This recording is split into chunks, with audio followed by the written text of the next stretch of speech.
Okay so hello everyone and a warm welcome to all of you. देखो कल जो session था हमारा एसएससी वाला, उसमें थोड़ी सी कुछ इश्यूज आ गए थे जिसकी वजह से वो हमारा सेशन ठीक से हो नहीं पाया था। तो चलिए अभी हम लोग देख लेते हैं, जो हमारे बाकी के क्वेश्चंस थे उन्हें हम लोग कर लेते हैं, ठीक है। तो चलिए भाई, जरा हम लोग यहाँ पर समझ लेते हैं, देख लेते हैं। अच्छा, ये जो क्वेश्चन था, देखो ये एक होमवर्क क्वेश्चन था जो कि मैंने दिया था। One who does something not for money but for love of it. तो देखिए ये क्वेश्चन मैंने आपसे पूछा था, और इसका जो आंसर है, उसके जो ऑप्शंस हैं, amateur, professional, novice and apprentice, इनमें से देखा जाए जो सही जवाब है, देखिए वो जाता है ऑप्शन डी, अप्रेंटिस, ठीक है। चलिए फिर नेक्स्ट वन आ जाते हैं। देखिए आज उसके बाद कंटिन्यू करते हुए प्रोफेशन स्टडीज एंड साइंसेस के तरफ हम लोग बढ़ते हैं यहाँ पर।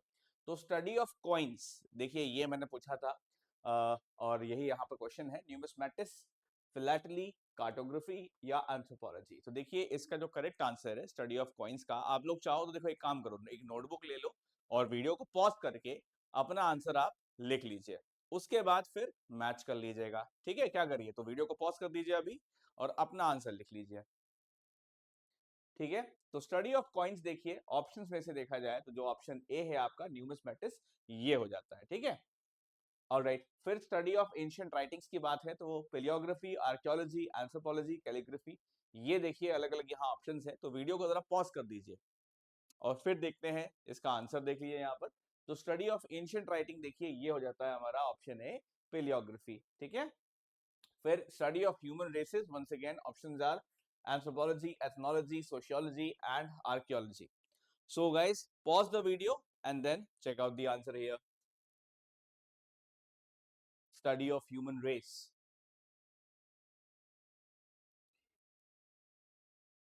राइट। तो देखिए यहाँ पर ये ऑप्शन है anthropology, this was the answer. Alright, now study of birds, देखिए ऑप्शंस आपके सामने है, ऑर्निथोलॉजी, ज़ूलॉजी, एंटोमोलॉजी एंड साथ ही में इस्थायोलॉजी, ठीक है। तो स्टडी ऑफ बर्ड्स, इनमें से क्या हो जाएगा, पॉज करिए और अपना लिख लीजिए पहले।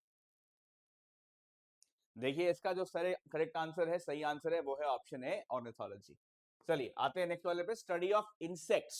तो देखिए जो ऑप्शंस आपके पास है वो है एंटोमोलॉजी, ज़ूलॉजी, बायोलॉजी और इकोलॉजी। तो pause the video and write your own answer first.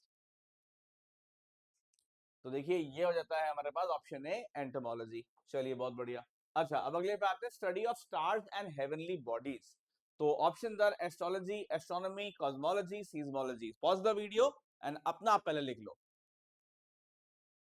देखिए यहाँ जो करेक्ट आंसर हो जाता है ऑप्शंस में से, वो जाता है ऑप्शन बी, एस्ट्रोनॉमी, ठीक है।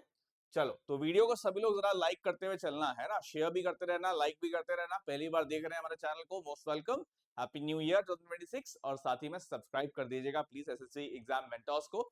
इधर देखो इस साइड में आई थिंक चैनल आपका होना चाहिए बटन ऑफ सब्सक्रिप्शन, ठीक है। तो hit on subscribe and click the bell icon, selecting all notification, ठीक है। एकदम फ्री ऑफ कॉस्ट है, सब्सक्राइब करने का कोई पैसा नहीं लगता है इसमें, ठीक है।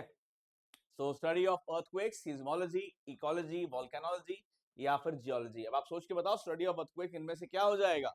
Pause the video and write your own answer first. देखिए बेटा इसका जो आंसर है वो जाता है ऑप्शन ए, सीज्मोलॉजी, ठीक है। चलिए फिर हम लोग आते हैं नेक्स्ट वाले क्वेश्चन पर, इसके बाद जो अगला सवाल है उस पर चलते हैं, ठीक है। Alright, study of plants, options are botany, zoology, ecology, mycology. तो इनमें से करेक्ट आंसर आपको क्या लगता है क्या होना चाहिए। Pause the video and give your answer first. देखिए भाई इसका जो सही जवाब है वो है ऑप्शन ए, बॉटनी। चलो नेक्स्ट वन पे आते हैं फिर, study of weather, meteorology, climatology, ecology, astronomy. इनमें से क्या हो जाएगा, जरा सोच के बताओ सभी लोग। Pause the video and give your answer first.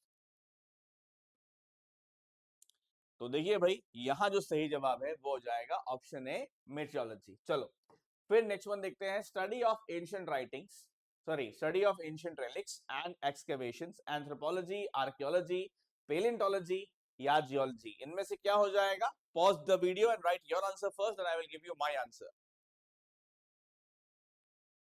तो देखिए बेटा इसका जो सही जवाब है वो जाता है आर्कियोलॉजी, ठीक है। बाकी ये दोनों तो हम लोग पहले भी पढ़ चुके हैं, ऑलराइट।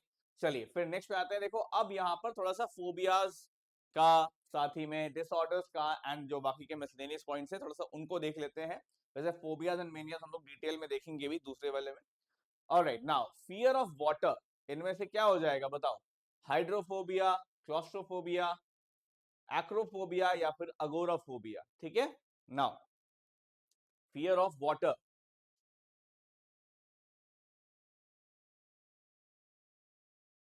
हम्म, तो देखिए यहाँ पर जो ऑप्शंस हैं, ठीक है, यहाँ पे जो ऑप्शंस हैं उसको देखते हुए हमें लगाना पड़ेगा क्या, उसको देखते हुए लगाना पड़ेगा हाइड्रोफोबिया, लेकिन साथ ही में एग्जाम में आपको एक्वाफोबिया भी दिया जा सकता है। अगर एग्जाम में आपको एक्वाफोबिया दिया हो साथ में हाइड्रोफोबिया दिया हो तो आप एक्वाफोबिया चूज कर सकते हो, बिकॉज हाइड्रोफोबिया देखा जाए कई बार रेबीज से भी कॉज होता है, तो डायरेक्ट फेयर नहीं माना जा सकता है कई बार। तो इसीलिए अगर एक्वाफोबिया हो तो इसको लगाना, ये नहीं दिया है तो इसको लगा देना, ठीक है। चलिए नेक्स्ट पे आते हैं, फिर हम लोग अगला हो जाएगा फियर ऑफ ओपन स्पेसेस। तो फियर ऑफ ओपन स्पेसेस में क्या हो जाएगा, क्लॉस्ट्रोफोबिया, अगोराफोबिया, जेनोफोबिया या फिर एक्रोफोबिया। सो क्या बोलेंगे, फियर ऑफ, यहां पर जो दिया है fear of open spaces is called,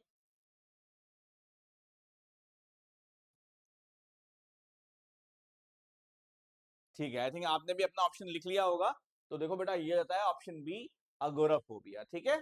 चलो नेक्स्ट पे आते हैं, फियर ऑफ कन्फाइंड प्लेसेस, बंद जगहों का डर, क्या हो जाएगा, एक्रोफोबिया, हाइड्रोफोबिया, क्लॉस्ट्रोफोबिया या फिर जेनोफोबिया। इनमें से what you think guys, correct answer क्या हो जाएगा।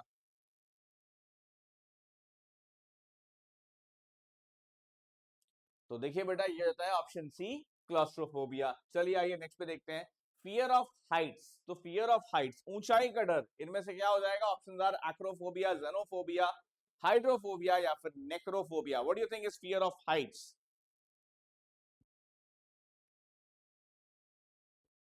तो देखिए बेटा बाकी के ऑप्शंस को देखते हुए ऑप्शन ए जो है acrophobia is the correct answer, ठीक है। नेक्स्ट पे आते हैं, फियर ऑफ फॉरेनर्स।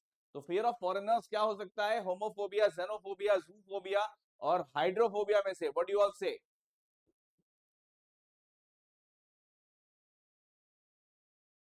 तो देखिए बेटा ये हो जाता है ऑप्शन बी, जेनोफोबिया। आजकल यूएस में और दूसरे डेवलप्ड कंट्रीज में देखा जाए बहुत ज्यादा हो रहा है ये। और पहले देखा जाए वो खुद ही चाहते थे कि जो मीनियल जॉब्स हैं वो बाहर के देश के लोग करें, और अब जब बाहर के देश के लोग वहां आ चुके हैं, सेटल हो चुके हैं, तो अब उनको अचानक से लग रहा है कि उनका देश जो है उनका नहीं रह रहा है ना। चलिए अब आगे देखते हैं भाई, next one, one who is unable to sleep, एक ऐसा इंसान जो सो नहीं पाता है उसे हम क्या बोलेंगे, somnambulist, insomniac, hypochondriac या फिर somniloquist। What do you all say guys, one who is unable to sleep.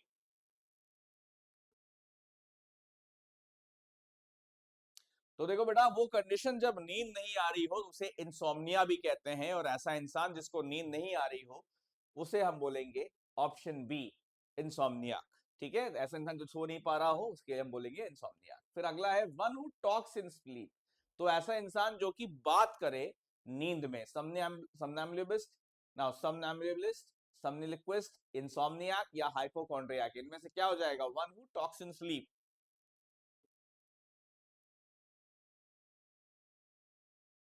तो देखिए बेटा ये हो जाएगा ऑप्शन बी, समनिलक्विस्ट, ठीक है। चलो अब अगले पे आते हैं, one who walks in sleep, ऐसा इंसान जो कि नींद में चले उसे क्या बोलेंगे, समनिलक्विस्ट, समनिएम्बुलिस्ट, हाइपोकॉन्ड्रियाक या फिर इंसोम्नियाक। इनमें से करेक्ट आंसर क्या हो जाएगा, व्हाट डू यू ऑल से।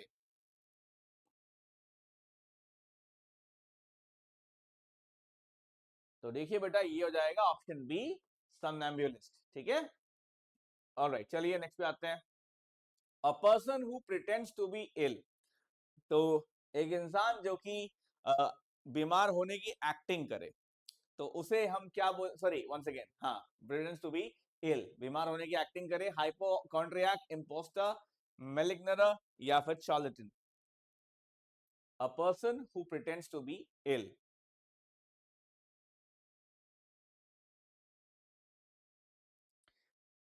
तो देखिए भाई ये हो जाएगा एक तरीके से मैलिंगर, है ना, ऑप्शन सी हो जाएगा इसका आंसर।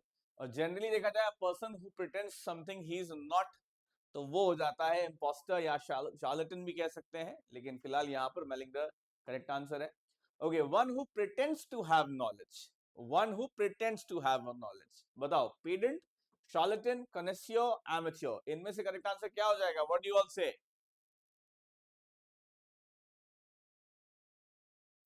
तो गाइस जो करेक्ट आंसर है देखिए वो जाता है ऑप्शन बी, शार्लटन, ठीक है।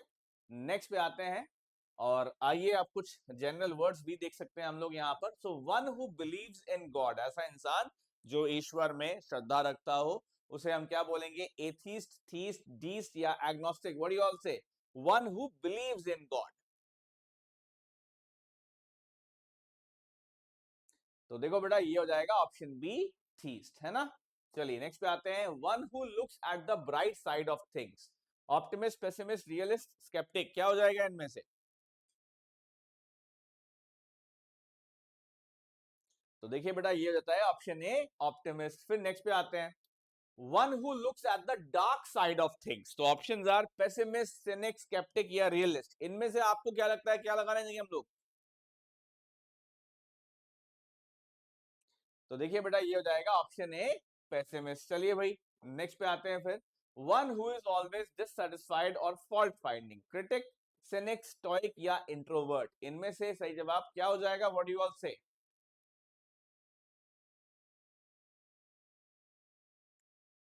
तो देखो बेटा, ये हो जाता है ऑप्शन ए, क्रिटिक। ऑब्वियस सी बात है, जो हमेशा बार बार गलती निकालने की कोशिश कर लेता है ना।